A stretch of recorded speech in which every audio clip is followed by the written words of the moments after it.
या न्यूज बुलेटिनचे सहप्रायोजक आहेत गोकुळ. फक्त निवडणुका आल्यावर नव्हे तर वर्षातील 24 तास सातत्याने जनसंपर्कात राहून आपण प्रचंड विकास कामे केली आहेत. कोविडपासून पुरापर्यंत वडणगे परिसरात केलेल्या मदतीसह असंख्य कामांची मोठी यादी आहे.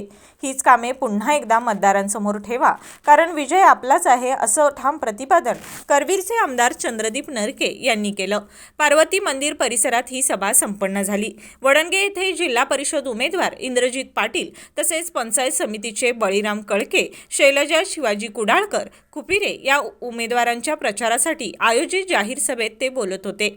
यावेळी आमदार नरके म्हणाले की वडणगे परिसर आणि नरके परिवार यांची अनेक वर्षांपासून घट्ट एकरूपता आहे. माझ्या प्रत्येक निवडणुकीत या भागाने मला नेहमीच भरघोस मताधिक्य दिलं आहे.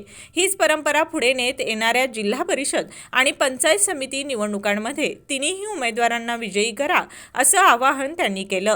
या पहिल्याच जाहीर सभेला कुंभी कासारी बँकेचे संचालक, दत्त समूहाचे नेते, साबळेवाडी तंटामुक्त अध्यक्ष रंगनाथ वरपे, राजेंद्र केरबा पाटील, के.वाय. पाटील, अनिल पाटील, माऊली तानाजी पाटील, युवराज शिंदे, संदीप पाटील, प्रकाश पाटील, अभिजित पाटील, कृष्णा जांभेकर, संजय जाधव, बंडा दत्तू पाटील, धोंडीराम शिंदे, तानाजी नरके तसेच वडणगे ग्रामपंचायतीचे पदाधिकारी यांच्यासह पंचक्रोशीतील विविध मान्यवर पदाधिकारी, लोकप्रतिनिधी मोठ्या संख्येने उपस्थित होते. या पहिल्याच झालेल्या जाहीर सभेनं प्रचार शुभारंभाला इंद्रजित पाटील भैया तसेच बळीराम कळके आणि शैलजा शिवाजी कुडाळकर यांच्या प्रचाराला मोठी गती मिळालेली आहे.